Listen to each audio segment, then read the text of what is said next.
Pessoal, tudo bem? Vocês estavam com saudade, né? Eu sou o Leandro. Vocês conhecem a história da primeira ferrovia agrícola de São Paulo? Não? Então bora conhecer com a gente. Solta a vinheta. Vai!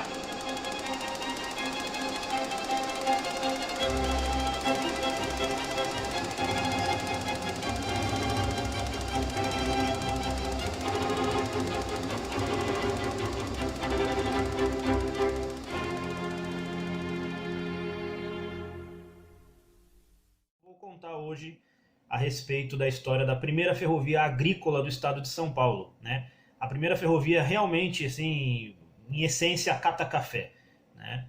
Então, hoje eu vou contar sobre a Companhia Descalvadense de Ferrovia Agrícola, né? Uma ferrovia curta de 13 quilômetros de extensão que foi fundada pelos cafeicultores, né? Mas para isso eu preciso contar antes um pouco da história do que aconteceu por trás disso, né? Para que essa ferrovia existisse. Então a gente tem que voltar no passado e falar um pouco da Companhia Paulista, quando ela estava fazendo o seu prosseguimento, né, a sua expansão para Rio Claro, para São João do Rio Claro. Né? Nessa data, em fevereiro de 1874, né, a Companhia Paulista e os acionistas, através dos engenheiros, começaram estudos para fazer um prolongamento de uma ferrovia que, partindo de algum ponto dessa extensão para Rio Claro, né, você atingisse as barrancas do rio Mogi Guaçu, atravessasse as barrancas do Mogi Guaçu e fosse atingir a vila de São Simão, né? Que São Simão era o Eldorado do café naquela época. Hoje São Simão é uma cidade pequena, né? Em um momento oportuno nós vamos contar um pouco da história de São Simão, que é muito interessante. São Simão é uma cidade que é pequena, sempre foi, mas ela tinha grandes fazendas de café, né? A meca do café, como eu falei, o Eldorado do café paulista estava na região de São Simão.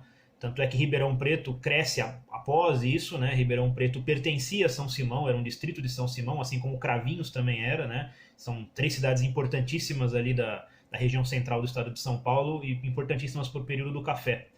Né? Então, a intenção da Companhia Paulista era atingir o Eldorado do café, exportar para transportar e exportar esse café. Então, eles fazem esses primeiros estudos, né?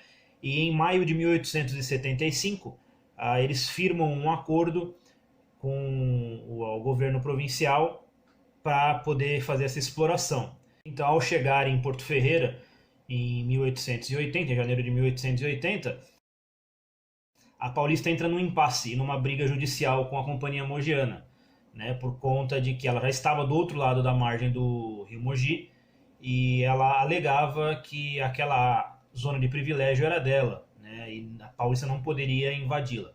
Então, após vários problemas, o governo dá ganho de causa à Companhia Mogiana e a Companhia Paulista não pode prosseguir além de Porto Ferreira. Né? Um pouco antes de chegar a Porto Ferreira, em 1879, né, precisamente em abril de 1879, a Paulista acha inconveniente a construção de uma extensão ou de um ramal partindo dessa linha do Mogi Guaçu para a vila de Belém do Descalvado. Belém do Descalvado, que era uma vila importante, já grande, com muitos pés de café, né, mas ela acha inconveniente a construção, porque a intenção da Paulista, como eu falei, era chegar em Ribeirão Preto, né, em São Simão, e não desviar sua linha para o oeste. Dessa forma, em abril de 1880, né, mesmo não tendo interesse de construir uma linha, mas interessado em escoar o café de lá, o Vicente de Souza Queiroz e Antônio de Souza Queiroz assinam um termo com o governo provincial de uma concessão de uma linha que fosse criada para ligar a vila de Descalvado, né, a vila de Belém do Descalvado, com os trilhos da Companhia Paulista, em um local conveniente a eles. Né? Esse contrato ele fica celebrado e eles acham por mérito, fazer uma linha ligando Rio Claro até Descalvado e não Porto Ferreira a Descalvado. Só que nesse momento estava despontando no ar uma outra briga judicial da Companhia Paulista, que também vamos explicar em um outro vídeo, que essa é uma parte bem complexa da história, que era a respeito do traçado Pimenta Bueno. Né? A Paulista ela não prossegue, num primeiro momento, a construção da sua linha além de Rio Claro. É nesse momento que surge a Companhia Rio Claro, né? A Estrada de Ferro Rio Claro, ou Rio Claro Railway, teve vários períodos, período inglês, período de administração própria, e a Paulista ficou encurralada, né? Nesse momento histórico, ela não poderia prosseguir além de Rio Claro, ela não poderia prosseguir além de Porto Ferreira e ela estava com a eminência da Mogiana de um lado do rio, da margem direita do rio, puxar todas as suas cargas e da Rio Clarense puxar todas as suas cargas no sentido oeste. Ela queria chegar São Carlos, Araraquara, né? E então ela ficou numa situação muito complicada, muito delicada, porque mesmo que essas ferrovias fossem suas subsidiárias, ela ficaria perdida ali. Ela teria tido feito um investimento muito grande no ramal de Descalvado, né? Que naquele momento era sua linha tronco, né? Do Jundiaí até Porto Ferreira, e ela não justificaria o que ela gastou. Então ela não acha interessante essa proposta do Souza Queiroz para fazer esse tramway. Então ela resolve, como era preferida, falar assim, não, então eu vou construir a linha. Decidem em assembleia no primeiro momento que ela ia ser uma linha de bitola de 1 metro, depois resolvem fazer essa linha por condições técnicas, enfim, para fazerem bitola de 1,60 m, e finalmente elas chegam a Descalvado, né, em abril de 1881, certo? E a partir dali, a Paulista, naquele momento, né, nos anos 80 do século XIX, ela estava com a sua extensão máxima de onde ela conseguiria sair, né? Então é importante que vocês frisem bem isso, vocês lembrem bem isso que eu falei, do fato da Paulista estar encurralada entre a Mogiana, entre a Rio Clarense, né, e para baixo a São Paulo Rail, evidentemente, ela não iria para baixo em lugar nenhum. Então a jovem Companhia Paulista naquele momento estava numa situação muito delicada, né? E essa situação delicada ela foi remediada com bastante ousadia, com como eu posso dizer assim, um jogo de cintura político, né? Dos acionistas da Companhia Paulista, dos barões de café, né? Dos cafeicultores, dos empresários do café daquela região, e isso desfecha na Companhia Descalvadense, né? Os anos foram passando, né? A primeira coisa que a Paulista fez para drenar as cargas, na verdade, para conseguir salvar todo o seu investimento, foi lançar a mão da navegação fluvial, né? A navegação fluvial também é um capítulo muito interessante. Vocês podem acompanhar tanto o capítulo do ramal de Descalvado, que eu vou colocar em algum lugar aqui em cima, embaixo, enfim, do vídeo, o link dos meus sites, dos meus blogs, com as reportagens a respeito, né? Quanto da navegação fluvial, que também vai ficar em algum lugar por aqui na tela, né? A Paulista então conversa, né, com seus acionistas e surge a ideia, aquela ideia que estava latente lá desde 1879, da construção de um ramal agrícola para atender as fazendas de café da região de Descalvado. Como dito, né, a estação lá foi inaugurada em outubro de 81, lá em Descalvado. E então, em 14 de abril de 1888, uma comissão feita por descalvadenses, né, por acionistas que tinham fazendas na região, elas entram em contato com a Paulista e a Paulista autoriza a ceder a sua zona de privilégio para a construção de da ferrovia deles, né? Na verdade, como testas de ferro, porque era a própria Paulista que estava fomentando a construção dessa ferrovia, justamente para drenar suas cargas. A gente vai explicar isso daqui a pouco. Né? Dia 26 de junho de 1888, tanto a Companhia Paulista quanto os representantes legais da Companhia Agrícola de Ferrovia Descalvadense, elas vão ao primeiro tabelião em São Paulo para firmar as suas bases contratuais e a sua autorização de implantação. Não é? Então a ferrovia ela teve 14 km de extensão em bitola de 60 centímetros. O raio mínimo de curva autorizado era de 40 metros, com 3% de rampa máxima, ou seja, uma linha péssima. Essa é a verdade, né? É uma linha econômica, como foi dito nos jornais na época, né? Era uma linha realmente para escoamento do café, era um tramway, né? Tramway, para quem não sabe a palavra, é caminho de bonde, né? Tram em inglês é achatado e way caminho, né? Então caminho achatado, então na verdade caminho de bonde. Mas é o que ficou conhecido para essas pequenas ferrovias, foi esse nome, de tramway. Então era nada mais do que um tramway, né, de curta extensão, mas que atravessava pelas mais importantes fazendas de café da região de Descalvado e por todas as fazendas de café dos seus acionistas, né? Dentro deles está inclusive um dos originais donos da primeira concessão, que é o Antônio de Souza Queiroz. Ele também foi um dos primeiros presidentes dessa ferrovia, né? A ferrovia, quando foi implantada, ela gerou bastante indignação do pessoal da Rio Clarense, né? Porque eles falavam que ela estaria drenando suas cargas, que o correto seria fazer uma ferrovia vindo de Rio Claro para Descalvado. Enfim, tudo isso briga política, né? Porque eles se sentiram acuados em função de estarem tendo suas cargas drenadas já pela navegação fluvial na margem esquerda do rio Mogi, né? E agora estava começando a ter sua carga drenada por uma ferrovia particular, uma ferrovia estranha, né? Que não era uma ferrovia governamental. Mas enfim, eu vou ler um pedaço aqui do trecho da autorização, né, que o governo deu para funcionamento da estrada de ferro do Escalvadense, né? Ele falou assim: isso foi no esse documento foi encontrado no arquivo do Estado de São Paulo, né? Então esse documento é um documento oficial. Em virtude da cessão feita pela Companhia Paulista de seus direitos de referência, constatei a 15 de outubro último, com esta companhia, a construção de uma ferrovia econômica de 60 centímetros de bitola para servir a diversas fazendas do município do Belém do Descalvado. A Companhia Descalvadense se apresentou ao governo depois de pronta e achar-se em tráfego às vésperas de abertura. Ultimamente, pede a aprovação de suas tarifas, decidindo-se que só poderia funcionar quando apresentar-lhes as plantas, os perfis e os tipos de obra de arte. São Paulo, 30 de novembro de 1888. Engenheiro fiscal João Pinto.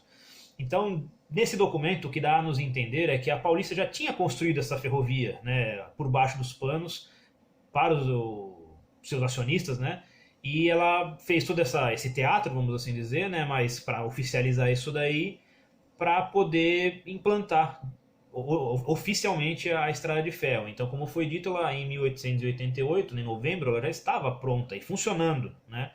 Mas ela teve a sua autorização dada nessa data, 30 de novembro. Então, essa data eu considero como a data de começo de operação, apesar da fundação oficial ser 14 de abril de 1888. Pois bem, a pequena ferrovia ela se desenvolvia por 14 quilômetros, ela partia da ala oeste da estação de Descalvado, a primitiva estação de Descalvado, foi construída uma segunda plataforma, né, paralela à plataforma da Bitola Larga.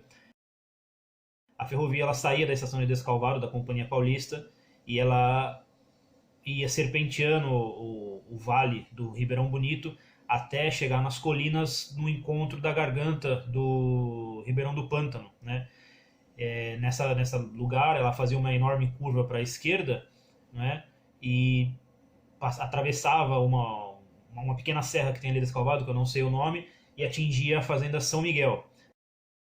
A fazenda São Miguel ela serpenteava novamente as colinas até atingir uma localidade próximo da cachoeira do Salto Dom Lino, chamado, né, o nome oficial, mas é a Cachoeira do Pântano, muito conhecida lá.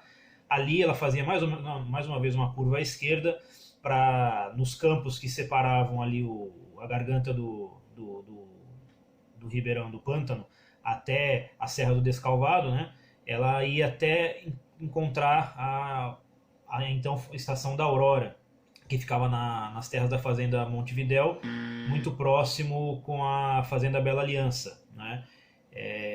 A ferrovia teve somente duas estações oficiais, né, com prédios, que é a estação do Pântano no quilômetro 10, aproximadamente, né? Na verdade é o quilômetro, deixa eu ver aqui, 10 mais 900 mais 93 metros, e a estação terminal da Aurora, que era uma KM 13 mais 84 metros, né? Ela teve duas paradas com desvios, né, que é a parada São João, no quilômetro 3 mais 229. Essa parada, inclusive, um amigo meu lá de Descalvado, andando de bicicleta, encontrou as ruínas dela, né, na beira da estrada. Eu tive em Descalvado, fotografei, eu vou me inserir aqui para vocês verem, né? E ela teve essa parada, né, da fazenda São João, ela possuía uma chave com um desvio de 48 metros de extensão, que era para colocar vagões ali para uso da própria fazenda, né? E a fazenda São Miguel, que era a parada mais famosa ali, né, que ela ficava no quilômetro 5 mais 321, né, e ela tinha um desvio um pouco maior, né, uma chave com um desvio de 102 metros de extensão. Então, para você ver, era uma ferrovia realmente agrícola, uma ferrovia onde o trem partiria ali de Descalvado, iria com vagões, né, para transportar café, e os primeiros veículos para passageiros foram, na verdade, bondes abertos, né? que foram comprados de uma empresa carioca, né, a Trajano de Medeiros. Isso veio via ferrovia, tem até uma reportagem muito interessante do estado de São Paulo, que alguém viu isso daí próximo à estação Roosevelt, né, em cima de prancha, e falou assim, nossa, são vagões liliputianos. Quando se fala liliputiano alguma coisa, está querendo se referir a algo muito pequeno, né, da ferrovia. E então eram bondes abertos, duas locomotivas inglesas, né, Sharp Stewart, foram compradas, né, essas locomotivas depois vieram a ser as locomotivas número 950 e 951, e uma delas encontra-se hoje em Bebedouro, né, dentro do Museu Matarazzo. Esse era um material diminuto, né, então era ferrovia para você pegar vagõezinhos, você ia levar até as fazendas, ia carregar de café, ia trazer para Descalvado, pôr no armazém, colocar no trem da Paulista e levar embora, né. Numa jogada muito interessante, né, a Companhia Paulista ela adquire esse ramal descalvadense, né. O ramal, ele não, como eu já expliquei antes, ele foi construído, foi operado pelos particulares, mas sem dúvidas a Paulista sempre teve interesse, sempre ajudou, né, fomentou, emprestou engenheiros, emprestou via permanente, técnico de via permanente para manter essa ferrovia funcionando. E em 20 de março de 1891 a Paulista compra o ramal descalvadense dos seus particulares e anexa a sua malha ferroviária, né? Nesse momento ela começa a fazer algumas melhorias na ferrovia, né? Ela reforma as estações, ela amplia um pouco os pátios, ela remodela a linha, ela tira aquelas curvas de 40 metros de extensão para 60 metros de extensão, então a ferrovia fica um pouco menos, um perfil um pouco melhor, né? E ela coloca locomotivas novas, ela compra locomotivas novas para o transporte, compra carros de passageiro, compra vagões de carga, né? Não só para ela, mas também para sua co-irmã, o ramal de Santa Rita, que nós vamos falar também num vídeo próprio para ele, que tem uma história muito interessante, parecida com a do ramal descalvadense, né? Mas infelizmente a ferrovia mesmo, com os melhoramentos, com a ampliação de armazéns, né, ela chega no seu apogeu, mas a partir dos anos 40, logo após ali o crash da Bolsa, né, 29, que foi um grande baque para o café no estado de São Paulo, a ferrovia também começou a viver seu período de declínio, né? Houve uma troca de cultura, né? O café começa a perder importância dentro do cenário paulista, outras culturas vão entrando, né? Nós temos a retomada da cana-de-açúcar, nós temos a pecuária, nós temos, né, o gado de corte, e isso foi mudando um pouco o cenário. Temos também um fato muito preponderante, que foi o êxodo rural, né? As pessoas começaram a sair das fazendas e começaram a ir para as cidades, começou o inchaço das pequenas e grandes cidades, né? E o esvaziamento das fazendas, o esvaziamento do interior. E o trem, ele começa a se tornar quase que um agente apenas de transporte de pessoas, né? O transporte de cargas, ele já começa a não ter mais importância, né? E é nesse período aí dos anos 40 para os anos 50 que a Paulista começa a ver o ramal, que outrora foi de extrema importância para a sua sobrevivência, né? Porque através dele ela conseguiu manter ativo todo o ramal de Descalvado, né? Com a exploração das cargas, fazendo um apanhado de cargas no máximo que ela podia fazer, né? E fazendo a sua malha se transformar numa copa de árvore, vamos assim dizer, né? Então ela vê isso já agora como um problema. Estamos entrando nos anos 50 e isso se torna um problema, porque ela já tinha conseguido sair além de Rio Claro, né? Ela comprou a Rio Clarense em 1892, ela também comprou o ramal de Santa Rita em 1891, ela encerrou a atividade da navegação, né? Ela começou a expandir para outros lados. E isso daí foi se tornando uma ferrovia deficitária, cada vez mais deficitária, uma ferrovia dispendiosa, uma ferrovia extremamente curta, né? Era o ramal mais curto que a Paulista tinha, 14 quilômetros apenas, né?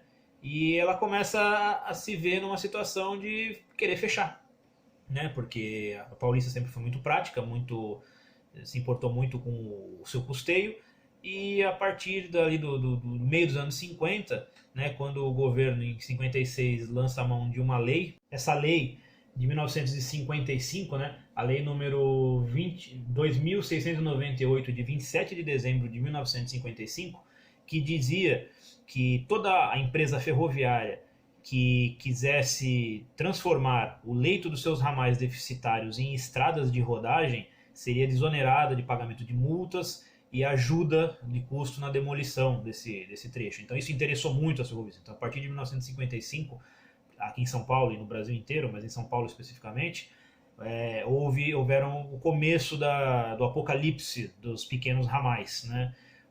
E o ramal Descalvadense de Santa Rita entraram nisso também, né? Tanto é que ele durou muito pouco, porque a partir do decreto número 35.009 de maio de 1959, a Companhia Paulista ficou autorizada a suprimir, né, a fazer a supressão desse ramal deficitário.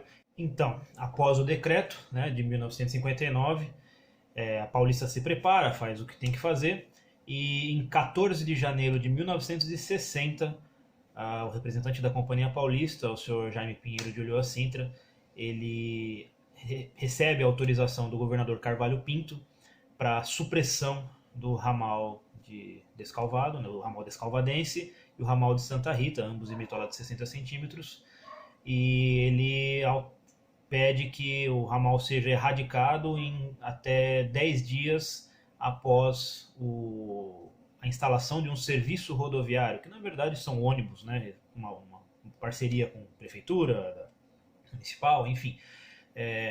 Fato é que isso foi publicado no Diário Oficial, dia 2 de fevereiro de 1960. E a partir dessa data já estava encerrada o uso aí do ramal Descalvadense. Nós não temos uma data precisa do último trem de passageiros, né, o último trem corrido no ramal Descalvadense, mas ele com certeza girou entre isso daí, né? A partir de maio de 1959 ele já estava condenado, né? Então ele deve ter trabalhado aí até o fim de 1959. Em janeiro de 59 foi assinado o decreto e provavelmente até meio de fevereiro, com certeza o último trem de passageiros correu no ramal Descalvadense. Esse era o fim do ramal Descalvadense, né? Que lá em Descalvado ele era chamado de trenzinho da Aurora pelos populares, né? Pelas pessoas de lá, em referência à estação da Aurora, em referência de ser um trenzinho pequeno, em detrimento ao trenzão da Companhia Paulista, né? O trem da bitola larga. Só que ele está muito vívido ainda na memória das pessoas de lá, porque, como eu falei, a partir dos anos 40, ali, os anos 50, ele era um trem muito usado para recreação, né, por causa da Cachoeira do Pântano, né? As pessoas usavam ele para fazer piqueniques, né? Então ficou uma coisa gravada na memória das pessoas ali, pessoas que nem estão tão velhas hoje, né, na casa dos seus 60, 70 anos, que viram aquilo quando criança, né, e que utilizaram os serviços ali para brincar, para passear. Era uma coisa nostálgica, uma coisa, fazia parte da cultura popular ali em Descalvado. E a minha avó utilizou esse trem, né? Como eu falei, ela nasceu numa fazenda próxima à estação do Pântano, né? Então ela utilizava esse trem na época comercialmente, porque ela precisava, né? Era o meio de locomoção que ela tinha. Mas é isso daí, pessoal. Essa é a história aí do ramal Descalvadense, né? Espero que vocês tenham gostado. Eu estou começando agora com esses vídeos sobre história. Eu tenho o costume de escrever a história, né? Não de contar a história. Mas eu acho que às vezes falado as pessoas entendem melhor, talvez. Há quem goste de ler, há quem não goste de ler. Então eu estou dando a opção das duas coisas. Para quem quiser ler, tem os meus livros e tem os meus blogs, os meus sites, que, como já falei, os endereços vão ficar colocados aqui em algum lugar e na descrição também do vídeo, né? E para quem gosta de assistir, de ver, que venha assistir aqui o nosso canal. Então curta, eu peço um joinha para todo mundo aí, porque o joinha ajuda a gente bastante, né? Compartilhem o vídeo, né? Se inscrevam aí no canal. Eu tenho certeza que a gente vai melhorar muito isso daqui ainda, melhorar a edição, melhorar a maneira de falar, né? Enfim, eu procuro trazer o melhor, mas se vocês estiverem gostando, eu agradeço bastante aí, pessoal. Grande abraço, até mais.